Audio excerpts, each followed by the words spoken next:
আয়েশা ও মিনার পরিবার একটি আদর্শ ইসলামিক পরিবার। তোমরা যদি ইসলামের আলোয় জীবন গড়তে চাও তাহলে অবশ্যই চ্যানেলটি সাবস্ক্রাইব করো।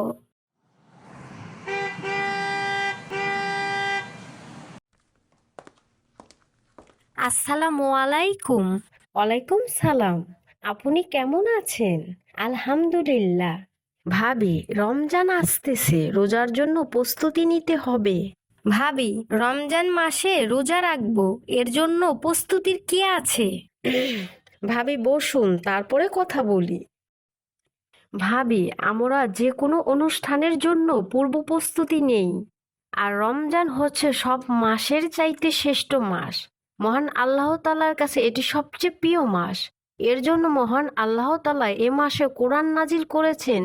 এ মাসের একটি নেকির জন্য 10 থেকে 700 পর্যন্ত সওয়াব বৃদ্ধি করা হবে। মহান আল্লাহ তাআলা সিয়ামের ফজিলত নিজ হাতে দিবেন।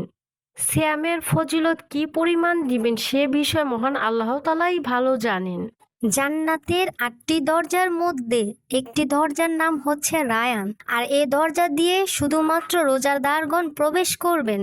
আবু হুরায়রা রাদিয়াল্লাহু তাআলা আনহু হতে বর্ণিত, হযরত মুহাম্মদ সাল্লাল্লাহু আলাইহি ওয়াসাল্লাম ইরশাদ করেছেন, মহান আল্লাহ তাআলা এ মাসে জান্নাতের দরজা খুলে দেন এবং জাহান্নামের দরজা বন্ধ করে দেন, সেই সাথে শয়তানগুলোকে শৃঙ্খল অর্থাৎ বদ্ধ করে রাখেন। আমরা যেন এই গুরুত্বপূর্ণ মাসে কোনোভাবেই অবহেলায় না কাটাই, এর জন্য মহান আল্লাহ তাআলার কাছে প্রার্থনা করতে হবে। আমরা যেন এ মাসে পরিপূর্ণভাবে সিয়াম পালন করতে পারি এবং সেই সাথে বেশি বেশি করে কোরআন তেলাওয়াত, ইস্তেগফার, জিকিরে মশগুল থাকতে পারি। রমজান মাসে যেন আমাদের মধ্যে এমন কোনো প্রতিবন্ধকতা সৃষ্টি না হয় যার জন্য আমরা ইবাদত বন্দিগি থেকে বিরত থাকি। এর জন্য মহান আল্লাহ তাআলার কাছে সাহায্য চাইতে হবে। আর মাত্র কয়েকদিন বাকি, তারপরেই রোজা। আমার কি যে ভালো লাগছে, সারাদিন রোজা রেখে সন্ধ্যায় ইফতারি করি। সেই মুহূর্তটা আমার সব চাইতে প্রিয়। আমি না একদিনে 2টা রোজা করি, এক মাসে আমার 7টা রোজা হয়। একদিনে 2 রোজা কিভাবে হয় বলো? আমি ভোরবেলা সেহরি করি, দুপুর বেলা একবার খাবার খাই, এর মধ্যে আর কিছু খাই না। মাগরিবের আজান দিলে ইফতার করি। এভাবে আমি একদিনে 2টি রোজা করি। আমরা 4 বন্ধু, কিন্তু পুরো রমজান মাস জুড়ে রোজা করব। সেই সাথে প্রতিদিন মসজিদে নামাজ পড়ব এবং তারাবি আদায় করব। চলো সবাই প্রমিস করি। প্রমিস। الله أكبر الله أكبر। আজান হচ্ছে, আরফাত বাবার সাথে মসজিদে যাচ্ছে। সয়াবিন তেলের দাম কত? 180 টাকা। চিনির দাম 140 টাকা। হঠাৎ করে জিনিসের দাম এত কে? আগে সয়াবিনের দাম ছিল 150 টাকা আর চিনির দাম ছিল 100 টাকা। এই কয়দিনে এত দাম বাইরে গেল।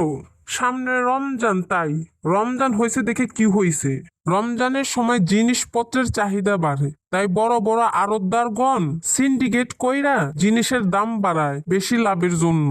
বুঝছি, সাধারণ মানুষগণ রমজান মাসে ইবাদত বন্দেগি করে নেকের পাল্লা বাড়ি করে, আর বড় বড় ব্যবসায়ীগণ জিনিসপত্রের দাম বাড়ায় রমজান মাসে নেকের পাল্লা ভারী করে। এই জামানা যে আর কতদিন থাকবো একমাত্র আল্লাহই ভালো জানে। আরমান ভাই, নামাজ আদায় পর মনটা খুব বেশ লাগছে না? এভাবে প্রতিদিন নামাজ আদায় করবা। নামাজ তো পড়তে চাই, কিন্তু যখন নামাজের সময় হয় তখন শয়তান ওয়াসওয়াসা দিতে থাকে। আরমান ভাই, সামনে তো রমজান। এই রমজান মাসে তুমি নিয়মিত 5 ওয়াক্তের নামাজ আদায় করবা।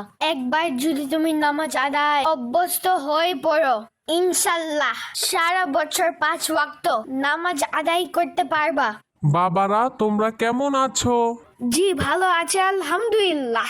আসসালামু আলাইকুম। ওয়ালাইকুম সালাম। খাবার শেয়ার করা সুন্নত, আসো আমরা একসাথে খাবার খাই। আপনি একজন অপরিচিত লোক, আপনার সাথে কেন খাবার খাবো? অপরিচিত হয়েছি দেখে কি হয়েছে, আমি তো তোমাদের বাবার বয়সী। আসো একসাথে খাবার খাই। না, কখনো না। অপরিচিত মানুষের খাবার খাওয়া যাবে না এবং তার সাথে কোনো কথা বলা নিষেধ। তাহলে যে তোমরা আমার সাথে কথা বলছো, আমরা তো আপনার সাথে কথা বলছি না, আপনি তো আমাদের সাথে গায়ে পড়ে কথা বলছেন। চলো আরফাত বাসায় যায়।